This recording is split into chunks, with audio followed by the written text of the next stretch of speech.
would love to hear how your Asian identity affected your experience of being a founder, operating, because we certainly live in times where this is something we want to understand, and in this project we really do want to provide more insight, about how the Asian entrepreneur has succeeded. Right, Victor, maybe just a little bit kind of explanation. When we say Asian identity, it also means your personal history, your personal connection, the network, including professional and private networks relating to Asia. That's what we mean, identity. Yeah, I mean, I always think I'm a lucky guy. I'm very lucky, right? So, okay, one of the most recent example is we won the exclusive contract from the SEC. That's the US government agency, and they're probably one of the toughest one that set a very high bar to the vendors and all that, right? And then it's funny that couple months ago when I gave a talk at a panel in one of the DeFi event, right? There's a gentleman after my talk. He came and he talked to me and said, "Hey, Victor, I heard about your achievement in White House." I was like, "Whoa, that's a big compliment. What is it?" He said, "Wow, yeah, you guys really bring a great technology for the SEC to kind of help regulate the cryptocurrency and DeFi industry. This is all public news anyways, right? This is all in the Forbes and all over the place now."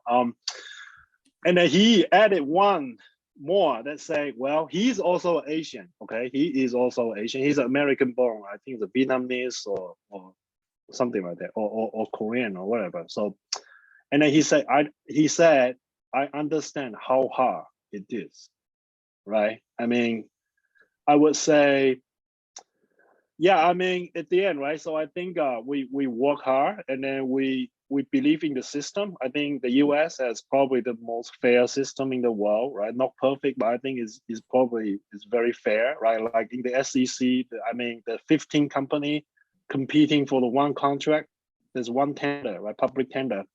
And at the end, hey, we never done business with the US government. We never done business. That was the first one. And we make it. We make it, right? So I think my advice to some, I mean, I know the identities and all this, I mean this the stereotypes and all this is always going to be there, right? But I think if we focus on your core competency, right? I mean, there's certain rules in the world that you cannot change, right? I mean, how are you gonna? Everybody's brain are wired differently, right? So why don't you just focus yourself and just? I mean, stereotype is always be there. It's actually more like a psychological or genetic problem of the human being, right?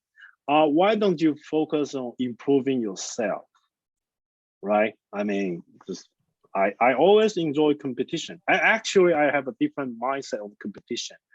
Think about it, Keith and Roger. If you were in an industry that there's nobody is competing with you, that's actually scary. Okay, what could be some possibilities? One, here, you are in a dead end. You are in a dead end. Nobody care about what you're doing. That's scary. That's the worst thing in anything, right? So, or it could be, well, yeah, you got lucky. Yeah, you're probably the best one, but then also mean, are you untapping your full potential? Right? That's why I really like the startup world, especially in cybersecurity. We're competing with the bad guys, and then they're changing their tactics all the time. Like how they beat it, defeated like Symantec and Norton, like I just explained, in the MD5 signatures, and we come up with a behavior detection powered by machine learning, right? I think if you have that mindset, I mean, other than focusing on, oh yeah, I'm Asians, I'm Black, I'm LGBTs and all that, why don't you focus on your core competency, right? And good things will happen.